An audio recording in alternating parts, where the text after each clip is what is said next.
Mi corazón para ti, solo para ti. Escúchame, te amo, mi amor.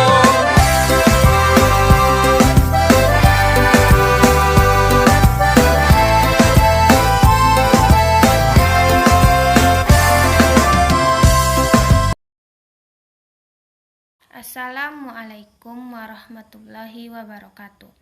Perkenalkan, nama saya Dita Indriani Putri, NIM 19053039 dari jurusan Pendidikan Ekonomi, Fakultas Ekonomi Universitas Negeri Padang. Di sini saya akan menjelaskan materi sebagai tugas kuliah dari mata kuliah Ekonomi Islam. Dan saya di sini memilih judul tentang mekanisme pasar dalam ekonomi. Mekanisme pasar dalam ekonomi Islam. Mekanisme pasar yang pertama yaitu mekanisme pasar konvensional. Mekanisme pasar konvensional yaitu suatu proses penentuan tingkat harga berdasarkan dari permintaan dan penawaran. Sistem ekonomi konvensional memandang posisi pemerintah dalam mekanisme pasar. Terdapat perbedaan pendapat. Para ekonom membagi mekanisme pasar menjadi 3, yaitu 1. Sistem ekonomi pasar bebas. Pada sistem ekonomi ini, seluruh kegiatan ekonomi diatur sepenuhnya oleh mekanisme pasar. Yang kedua, sistem perekonomian perencanaan pusat. Pada sistem perekonomian ini, perencanaan pusat berarti seluruh kegiatan diatur oleh pusat. Pemerintah yang mengatur dan menentukan kegiatan dan corak perekonomian. Yang ketiga, sistem ekonomi campuran. Pada sistem ekonomi campuran muncul disebabkan adanya kegagalan dalam mekanisme pasar, sehingga secara langsung maupun tidak langsung diperlukan campuran tangan pemerintah untuk memperbaiki sistem ekonomi di negara tersebut. Tujuan dari campur tangan pemerintah ini yaitu: yang pertama, menghindari kerugian dan akibat buruk perekonomian dengan cara mengawasi setiap kegiatan. Yang kedua yaitu memberi jalan kemudahan masyarakat dalam memperoleh barang melalui penyediaan barang publik yang cukup dengan harga yang terjangkau.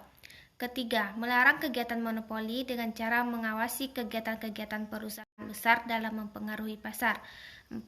Menjamin setiap kegiatan ekonomi terhindar dari penindasan dan ketidaksetaraan pada masyarakat. 5. Memastikan pertumbuhan ekonomi dapat diwujudkan secara efisien.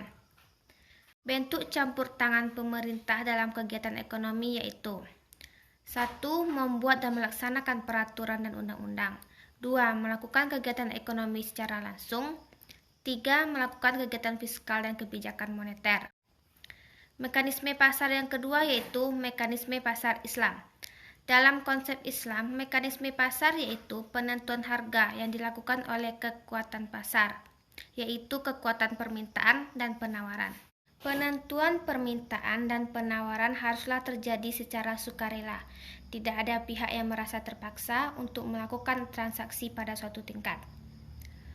Adapun larangan-larangan yang mengganggu mekanisme pasar Islam yaitu: talaki rukban, mengurangi timbangan, menyembunyikan barang cacat karena penjual mendapatkan harga yang baik untuk kualitas barang yang buruk, transaksi najasi, ikhtiar, gaban fahishi besar dilarang, yaitu menjual di atas harga pasar.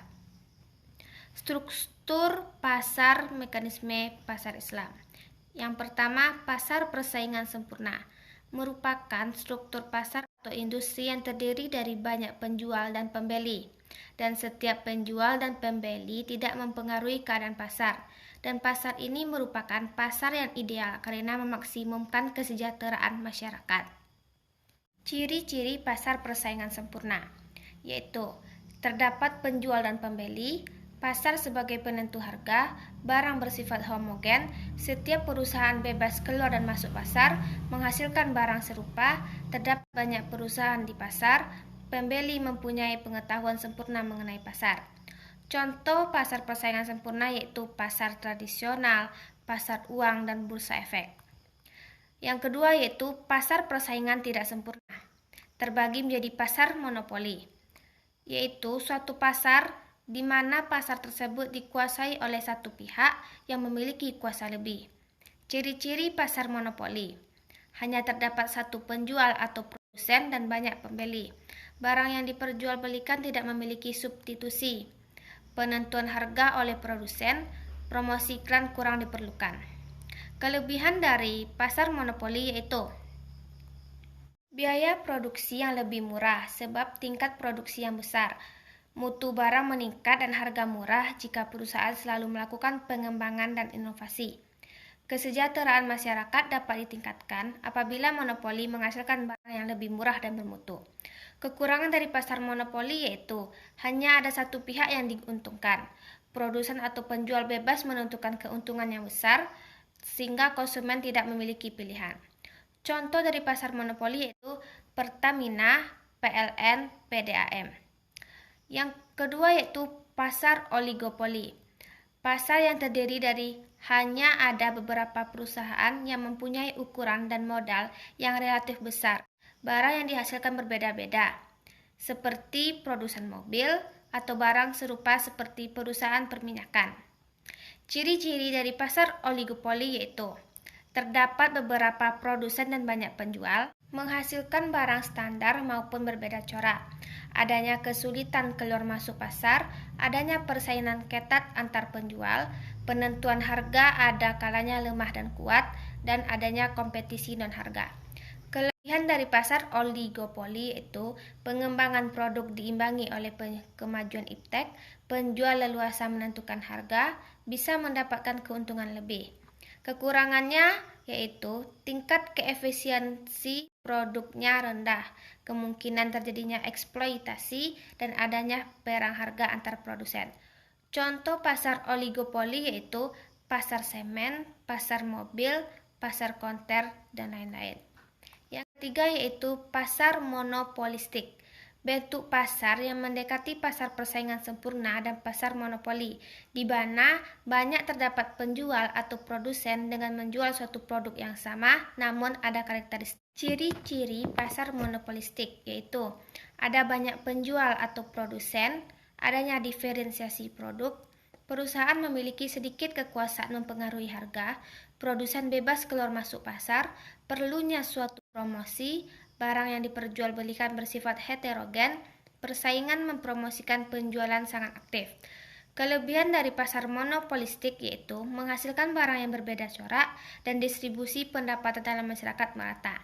Kekurangan dari pasar monopolistik yaitu operasinya tidak seefisien pasar persaingan sempurna karena harga lebih tinggi, kuantitas produksi rendah, dan pada keseimbangan tidak tercapai efisiensi produktif dan efisiensi alokatif. Contoh dari pasar monopolistik yaitu pasar handphone, pasar motor, dan pasar komputer. Selanjutnya kita masuk kepada kesimpulan pasar menurut mekanisme pasar Islam. Pasar dalam pandangan Islam yaitu bertemunya antara penjual dan pembeli dengan penentuan harga yang dilakukan oleh kekuatan pasar yaitu kekuatan permintaan dan penawaran. Penentuan ini haruslah sukarela atau tidak ada pihak yang merasa dirugikan. Peran ekonomi Islam dalam mekanisme pasar berpengaruh penting di tengah carut-marut kondisi perekonomian di Indonesia. Dua paham ekonomi yang sama ini menjadi acuan dan pedoman di dunia yaitu ekonomi kapitalis dan sosialis.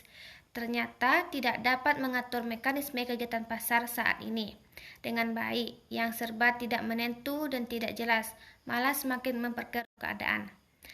Dalam perspektif Islam, pasar yang selama ini berkembang di Indonesia, baik pasar tradisional dan modern, hanya tertuju untuk pemaksimalan keuntungan sebesar-besarnya semata dan terfokus pada kepentingan pribadi dan memperkaya diri sendiri, tidak memperhatikan lingkungan sekitar.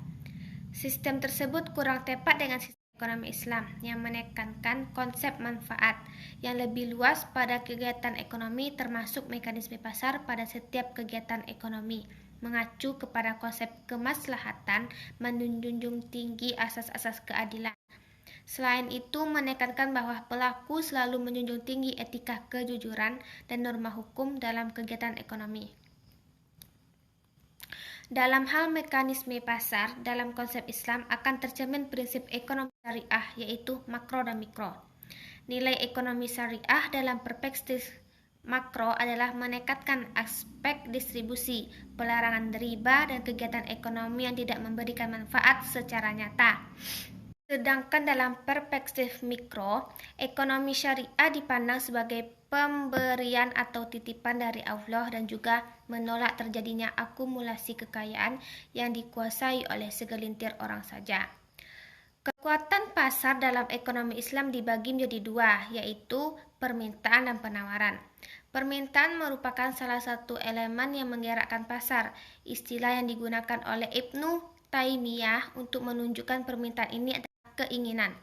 Keinginan yang dimaksud ini muncul pada konsumen sesungguhnya, merupakan sesuatu yang kompleks, dapat dikatakan berasal dari Allah.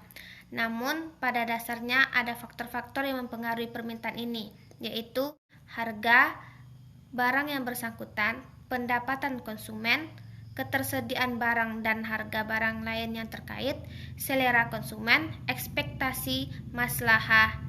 Permintaan ini menunjukkan hubungan antara harga dan jumlah barang yang diinginkan. Selanjutnya yaitu penawaran, menurut Ibnu Taimiyah, adalah kekuatan penting dalam pasar sebagai ketersediaan barang yang ada di pasar. Menurutnya, penawaran bisa dari impor dan produksi lokal, sehingga kegiatan ini dilakukan oleh produsen maupun penjual. Dalam pencapaian masalah penawaran sendiri dibutuhkan keimanan yang ada pada diri produsen. Apabila jumlah masalah yang terkandung dalam barang yang diproduksi, maka akan meningkatkan jumlah produksinya. Selain itu, sebagai faktor dari penawaran sendiri tercermin dari keuntungan yang didapat, dan menjadi unsur keuntungan ini adalah harga barang dan biaya produksi. Harga barang ini mempunyai pengaruh kepada nilai keadilan, sebab dengan harga yang tidak adil akan menurunkan di pasar yang akan berdampak buruk pada mekanisme pasar. Misalnya, kita menaikkan harga suatu barang dengan keinginan. Misalnya, kita menaikkan harga di suatu pasar menjadi lebih besar demi keuntungan kita sendiri, tidak memperhatikan harga barang yang sewajarnya. Sedangkan untuk biaya produksi yang menyesuaikan harga merupakan hal yang wajar terjadi apabila mengalami kenaikan dengan situasi dan kondisi yang ada. Misalnya saat Ramadan atau menjelang Idul Fitri, barang akan naik semua. Itu wajar karena permintaan barang yang banyak sedangkan ketersediaan barang sedikit. Selanjutnya yaitu distorsi pasar. Pedagang dilarang melakukan ihtikar, yaitu dengan melakukan penimbunan barang dan menyimpan dengan tujuan spekulasi, sehingga ia mendapatkan keuntungan besar di atas keuntungan normal, atau dia menjual hanya sedikit barang untuk mendapatkan harga yang lebih tinggi, sehingga mendapatkan keuntungan di atas keuntungan normal. Baiklah, itulah sekian penjelasan dari saya tentang mekanisme pasar dalam Islam. Jika ada kekurangan ataupun kesalahan dari apa yang sudah saya jelaskan dan saya ucapkan, saya mohon maaf. Wabillahi taufiq wal hidayah. Assalamualaikum warahmatullahi wabarakatuh.